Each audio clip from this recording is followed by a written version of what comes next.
Bienvenido a mi podcast The Traveling Flaneur, donde hablo de la economía, política, historia y cultura de los lugares que he visitado. También te doy consejos de viaje, te digo qué sitios recomiendo visitar, qué cosas hacer y dónde comer. La vida de un flaneur es la vida de un observador, la de una persona que vaga sin rumbo, con los ojos siempre abiertos ante cualquier oportunidad. Es una persona que no tiene afán y prefiere el camino al destino. Creo que en este mundo tan apresurado en el que vivimos, hacen falta más flaneurs y espero que disfrutes este podcast desde la perspectiva de un flaneur viajero. This episode is brought to you by Shopify. Upgrade your business with Shopify, home of the #1 checkout on the planet. Shop Pay boosts conversions up to 50%, meaning fewer carts going abandoned and more sales going cha-ching. So if you're into growing your business, get a commerce platform that's ready to sell wherever your customers are.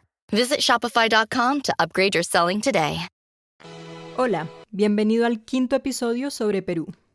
La semana pasada hablé sobre el desierto de Ica, las dunas, el oasis y todo lo que puedes hacer allá. Hoy seguimos en el desierto, pero en un lugar aún más árido y un poco más misterioso, Nazca. Nazca es un pequeño pueblo en el desierto en la región de Ica, y esta ciudad está a solo 150 kilómetros de Ica y Huacachina, entonces lo más fácil para llegar es con un bus entre estas dos ciudades que dura menos de 3 horas. Como mencioné en mi episodio pasado, en Perú hay una compañía excelente de buses que se llama Cruz del Sur.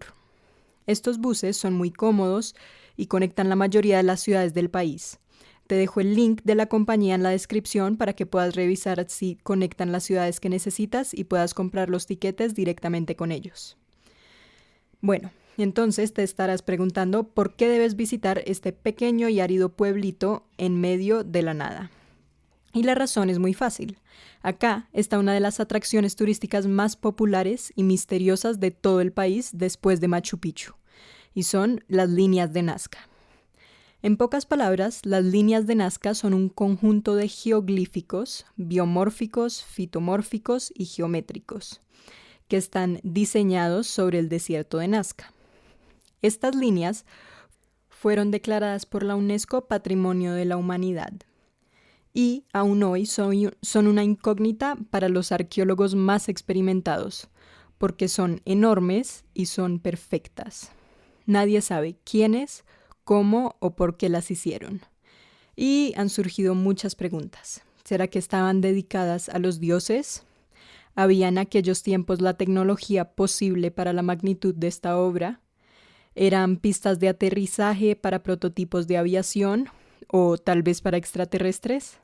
Hay tantas preguntas que incluso un científico suizo, Eric von Däniken, consideró que las líneas fueron hechas por extraterrestres porque eran demasiado perfectas para ser humanas. Sus imponentes formas, hechas de solo un trazo y con un pulso que no parece humano, son impresionantes desde cualquier punto de vista.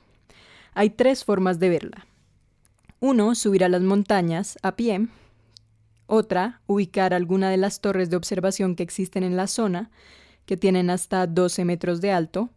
O la última, y la mejor, contratar una avioneta para hacer un sobrevuelo encima de las líneas. El primer método para verlas, subir a una colina, fue la forma como estas líneas se descubrieron por el arqueólogo peruano Toribio Mejía, que las descubrió en 1927. En 1940, estas líneas llamaron la atención de 2 investigadores internacionales, Paul Kosok y Maria Ricci, que publicaron una serie de fotografías aéreas del Servicio Aerográfico Nacional. Kosok consideró inicialmente que las líneas eran un calendario astronómico, pero la arqueóloga alemana Maria Ricci fue considerada la pionera en la investigación y conservación de las líneas, y probablemente es gracias a ella que las podemos ver y disfrutar hoy. Los geoglifos, que significan inscripciones sobre grandes extensiones de terreno, son enormes, pero los de Nazca no son los únicos del mundo, solo son los más famosos. Se cree que estas líneas tardaron muchos años en hacerse, y su construcción fue progresiva. También se cree que las líneas de Nazca abarcan unos 400 kilómetros cuadrados. Otras fuentes dicen que pueden abarcar hasta 800 kilómetros, pero en todo caso son las más grandes del mundo. Entonces ahí tienes una razón más para visitarlas.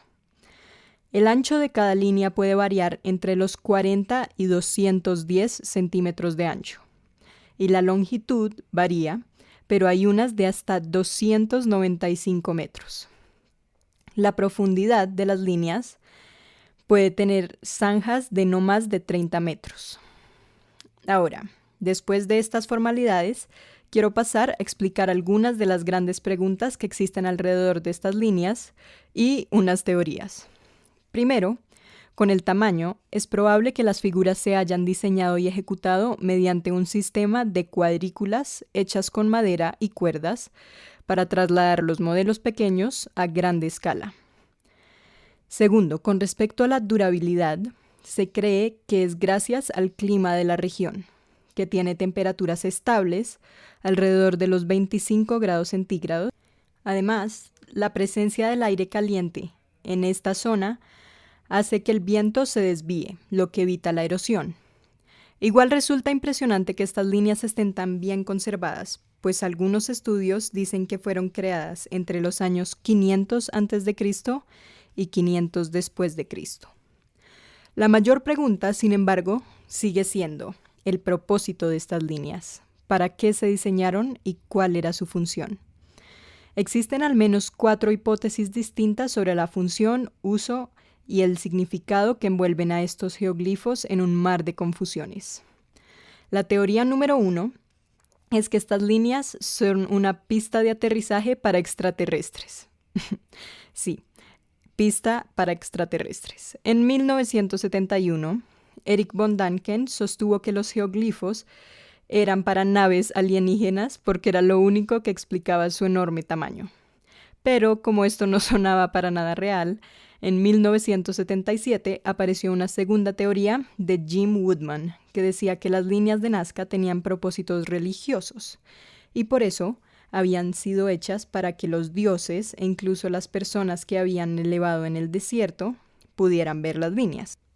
Después de esto, George von Breunig dijo que podían ser pistas de carreras para una suerte de jornadas de competencias deportivas, o sea, como si fueran unos olímpicos, pero en esas épocas antiguas. Y aunque cada teoría parecía igual de incoherente que la anterior, Kosok propuso que podían tener una función astronómica, porque él observó un atardecer en Nazca y vio que algunas de las líneas se orientaban a la salida y puesta de sol. Otras se orientaban hacia las Pléyades. Esta teoría, que es más realista, fue estudiada por Aveni y Silverman, y ellos dijeron que las líneas pueden estar relacionadas con la llegada del agua a esta zona, que es fundamentalmente un desierto. Esta teoría se basa en que existen evidencias que las líneas se vinculan con el sentido de los cerros y las fuentes de agua. Otras obras incas tienen una gran importancia para el sol y el agua, entonces por eso esta última teoría es la que más tiene sentido. Pero, aún hoy, el propósito es un misterio. Las líneas son muy variadas, y de figuras como animales, criaturas fantásticas, elementos geométricos como trapezoides, espirales y rectas, y otras cosas más. En el paseo en avioneta alcanzas a ver hasta 14 geoglifos, y ahorita hablaré un poco más de cada uno. Como dije antes, el sobrevuelo de las líneas es definitivamente la mejor forma de apreciarlas. Hay varios vuelos diarios que duran aproximadamente 30 o 45 minutos. El precio del vuelo puede estar entre los $80 y $140, dependiendo de la duración, y además debes pagar un impuesto en el aeropuerto y un tiquete de turista a las líneas. Aunque hay vuelos durante todo el día, se recomienda visitar por la mañana, cuando los vientos son mejores. Y lo más fácil, para mí, es contratar un tour que arregle todo, y así tienes el cupo asegurado en una de las pequeñas avionetas que hagan el recorrido. Las avionetas son muy pequeñas. Solo caben 6 personas y el piloto. Entonces los vuelos son muy reducidos y probablemente te toca compartir el vuelo con otros turistas. Además, las sillas en la avioneta dependen del peso. Entonces, si vas con tu familia o amigos, puede que terminen sentados en lados opuestos o separados porque deben equilibrar la pequeña avioneta. El vuelo puede ser una aventura, porque debes hacer varios giros y curvas para ver todas las líneas por las ventanas de ambos lados. Entonces, si te mareas fácilmente, puedes intentar tomar algún medicamento antes del vuelo, consultando siempre a tu médico. Y bueno, como dije antes, puedes ver alrededor de 15 figuras durante el vuelo. Cuando comienzas, la primera que ves es la ballena, que no es muy fácil de identificar. Sin embargo, como Nazca era una ciudad cerca de la costa pacífica, se cree que desde esos tiempos se veían ballenas y por eso hicieron una representación de este animal. Después de esto, las siguientes figuras son pequeños trapecios y un trípode. Estas formas geométricas siempre han sido utilizadas en varias culturas indígenas, y la cultura Nazca aparentemente tenía un gusto por las formas, las líneas y el balance geométrico. This episode is brought to you by Shopify. Upgrade your business with Shopify, home of the #1 checkout on the planet. Shop Pay boosts conversions up to 50%, meaning fewer carts going abandoned and more sales going cha-ching. So if you're into growing your business, get a commerce platform that's ready to sell wherever your customers are. Visit shopify.com to upgrade your selling today. Después, la siguiente figura que ves está en una pequeña montañita y se llama el astronauta. Aunque en esta época obviamente no existían astronautas, este es el nombre que le dieron porque parece ser un humano en un traje muy ancho y gordo. A continuación, sigue una de las líneas más populares, y es el mono. Esta es una de las más fáciles de ver, por su forma y sus grandes líneas curvas en la cola. Los monos son un animal común en las selvas latinoamericanas, por lo que puede que estas viejas civilizaciones vieran monos y por eso hicieran esta enorme representación de ellos. Después del mono está el perro, pero este no es muy fácil de ver. Y después del perro viene el colibrí, una de las más grandes y personalmente una de mis favoritas. Los colibríes me encantan y en Sudamérica y Centroamérica tenemos muchas especies de estos pajaritos. Se cree que mueven sus alas alrededor de 60 veces por segundo y tienen muchos colores diferentes. Las enormes alas y la cola de este pájaro se ven perfectamente en el geoglifo, que también es uno de los más populares. Y después de este sigue otro de mis favoritos, la araña. La araña es una de las más famosas y de las que se ven fotos con más frecuencia, porque sus líneas son perfectas y su simetría es impresionante. Las arañas son un animal muy importante para las culturas precoloniales, porque usualmente simbolizan una buena cosecha. Las arañas siempre salen antes o durante la lluvia, y por eso se cree que el animal era muy bienvenido, porque era la anticipación de la lluvia que era crucial para la supervivencia. Se conoce además que el pueblo Nazca era excelente con las habilidades agrícolas, y según un artículo de National Geographic, los antiguos ingenieros Nazca inventaron una forma práctica de enfrentarse a la escasez de agua con un sistema de pozos horizontales. Los pozos, o como se conocen hoy, puquíos, muestran un avanzado sentido del aprovechamiento del agua, porque reducían al mínimo la evaporación y sembraban haciendo un agujero en la tierra para cada semilla en lugar de arar. Por eso preservaban un poco más el subsuelo. También reciclaban la basura como material de construcción. Entonces, no es loco pensar que las arañas fueran un animal muy importante para la comunidad agrícola y eran parte importante de su relación con el agua y las lluvias. Después de la araña viene el cóndor, uno de los animales más representativos de los Andes. Este es impresionante por su tamaño y su conservación. Casi todas las figuras de los animales, como la araña, el colibrí y el cóndor, están dibujadas con un solo trazo. O sea, si una persona caminara, podría recorrerlo de un extremo a otro sin cruzar nunca ninguna línea. Por eso, algunos expertos han pensado que estas líneas para animales eran de procesos ceremoniales, mostrando otra teoría interesante porque podrían mostrar un largo camino para hacer algún desfile. Después de estos, Sigue otra línea que es aún más impresionante por su longitud, y es el pelícano.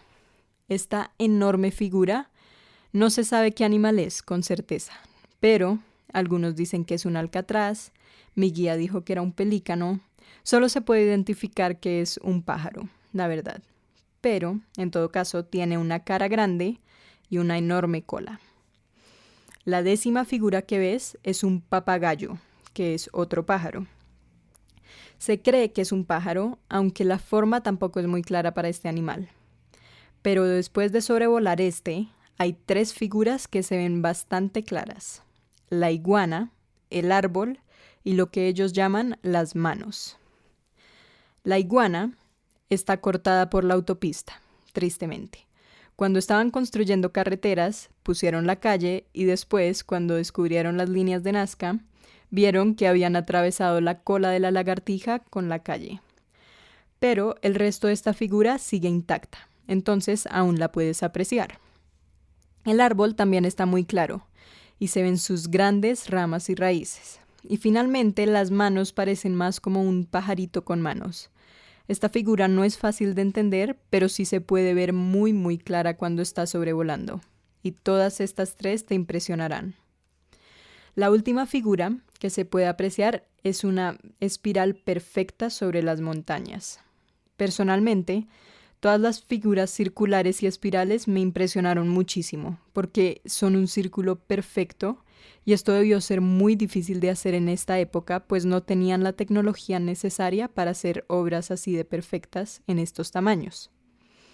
Cuando termines el sobrevuelo, definitivamente quedarás impresionado.